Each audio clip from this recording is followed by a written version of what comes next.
C'est une idée qui a bientôt 35 ans, c'est-à-dire qu'elle est venue avec la première présidente du Parlement européen élue au suffrage universel, Simone Veil, qui a importé un peu cette coutume des parlements nationaux de refléter la culture des pays au sein du Parlement.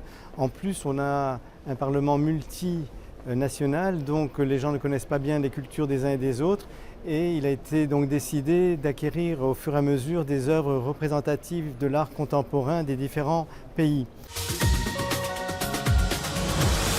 Oui, il y a une volonté de l'ouvrir. Il est vrai qu'elle paraît un peu comme étant une décoration et c'est ce que l'on cherche maintenant à éviter, c'est-à-dire qu'il n'y ait pas des milliers de visiteurs qui passent à côté sans la voir. Alors on a commencé à faire des expositions liées à la présidence de l'Union européenne et c'est pourquoi en ce moment nous avons une collection, nous rassemblons toutes les œuvres grecques que nous présentons au Parlement d'une façon un peu spéciale pour que les gens voient qu'il y a effectivement une collection et que ce n'est pas de la pure décoration. En 2012, on avait fait également une première exposition au Parlementarium, qui est un centre ouvert aux visiteurs, 7 jours sur 7, en présentant un échantillon, c'est-à-dire une œuvre pour chaque État membre. Et cette exposition avait eu pas mal de succès, il y a eu presque 9000 visiteurs et beaucoup d'articles dans la presse qui montrent un certain intérêt aussi pour cette face un peu cachée du Parlement européen.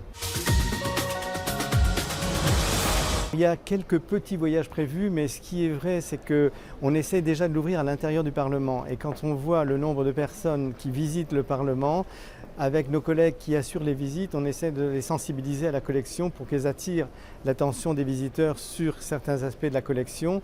Donc on a déjà un public, je dirais, captif, entre guillemets, mais on cherche également à l'ouvrir par d'autres moyens.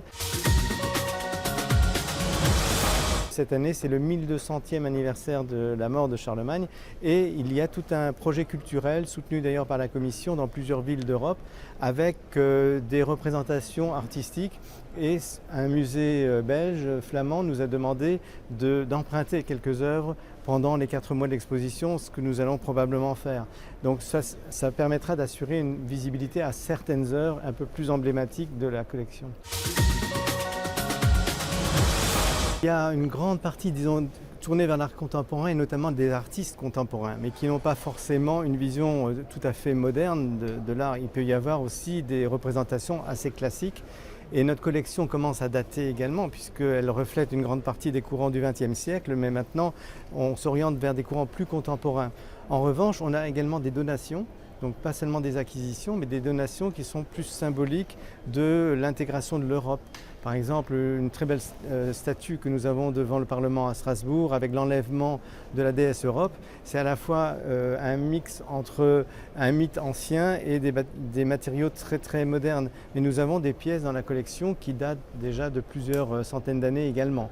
Mais il est vrai que l'accent est un peu tourné vers les artistes. Mais quand on regarde les acquisitions croates qui vont être inaugurées la semaine prochaine, il y a parmi eux des artistes de 80, 90 ans donc qui sont très reconnus dans leur pays et qui ont déjà une certaine production qui n'est pas forcément hyper moderne ou hyper contemporaine. Donc il y a un peu une mixture des deux.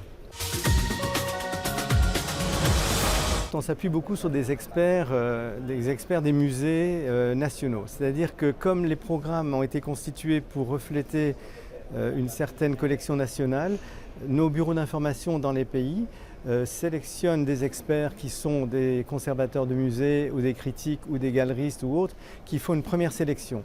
Ensuite, ils proposent cette sélection à un comité artistique au sein du Parlement composé de certains députés. Ensuite, vous avez entendu parler des questeurs, ce sont des députés qui s'occupent du bien-être, je dirais, des autres députés. Donc les questeurs donnent également leur avis et ensuite c'est le président du Parlement qui décide.